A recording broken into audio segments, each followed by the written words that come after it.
Welcome to my YouTube channel Madni Talimat. Please subscribe and press the bell icon for more videos. بسم اللہ الرحمن الرحیم۔ معزز سامعین کرام، سوال ہے کہ اگر رستے میں کہیں گری پڑی کوئی چیز مل جائے، موبائل مل جائے، پیسے مل جائیں یا کوئی اور ایسی چیز مل جائے، تو اب جس نے وہ اٹھا لی، جس کو وہ ملی اور جس نے اٹھا لی، تو کیا وہ اسی کی ہو جاتی ہے؟ وہ اپنے استعمال میں لا سکتا ہے یا نہیں؟ تو اس حوالے سے شرعی حکم کیا ہے، آج کی اس مختصر سی ویڈیو میں ہم یہ سمجھنے کی کوشش کریں گے۔ آپ سے ریکویسٹ ہے ویڈیو پوری دیکھیے گا، ویڈیو اچھی لگے تو چینل کو ضرور سبسکرائب کر دیجیے گا۔ یاد رکھیں، گری پڑی چیز کو لقطہ کہتے ہیں۔ ایسی چیز کے بارے میں شریعت مطہرہ کا کیا حکم ہے؟ یاد رکھیں، جس کو وہ چیز ملی ہے تو سب سے پہلے تو وہ اس چیز کے مالک کو ڈھونڈے گا، کوشش کرے گا تشہیر کے ذریعے، اعلانات کے ذریعے۔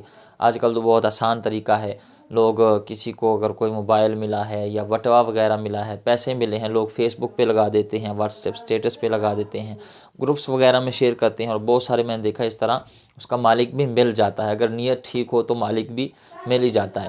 تو یہ ایک آسان طریقہ ہے، اس کی تشہیر کریں اعلانات کے ذریعے، جس طرح بھی ممکن ہو، جو بھی طریقہ ہو اس کے مالک کو ڈھونڈنے کا، تو اس کے مالک کو سب سے پہلے ڈھونڈیں گے۔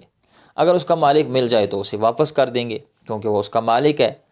تو سب سے پہلے تو یہ کریں گے کہ اس کے مالک کو ڈھونڈیں گے، اس کو واپس کریں گے۔ اب ڈھونڈنے کے باوجود، تشہیر کے باوجود، اعلانات کے باوجود، جو بھی ممکن ذریعہ تھا، اس کے باوجود اس کا مالک ملا نہیں، اور ظن غالب ہے کہ مالک ملے گا بھی نہیں، تو اب شرعی حکم یہ ہے کہ جس نے وہ چیز اٹھائی ہے، اگر وہ شرعی فقیر ہے، یعنی وہ زکوٰۃ کا مستحق ہے، تو وہ اپنے استعمال میں اس چیز کو لا سکتا ہے۔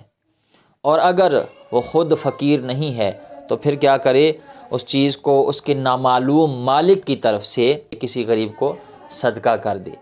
امید ہے آپ بات سمجھ گئے ہوں گے۔ اللہ تعالی ہمیں دین کی صحیح معنوں میں سمجھ بوجھ عطا فرمائے۔